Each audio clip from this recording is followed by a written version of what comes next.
وبرکاتہ۔ یہ باغ سلمان فارسی رضی اللہ تعالیٰ عنہ سے مشہور ہے، اور یہ ایک تاریخی باغ ہے، اور باغ کی تاریخی حیثیت یہ ہے کہ حضرت سلمان فارسی رضی اللہ تعالیٰ عنہ جب اسلام قبول فرمایا تو وہ ایک یہودی کے غلام تھے۔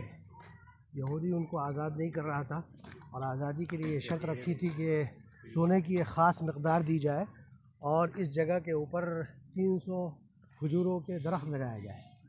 حضرت سلمان فارسی رضی اللہ تعالیٰ عنہ کی آزادی کے لیے حضور اکرم صلی اللہ علیہ وسلم نے اس شرط کو قبول فرمایا اور خود اپنے ہاتھ سے 300 کھجور کے درخت لگائے۔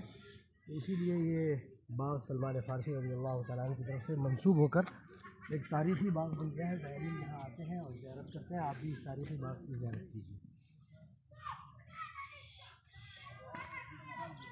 ایک مائک لے لو، ایک مائک صحیح رہتا، ساؤنڈ صحیح رہے گا۔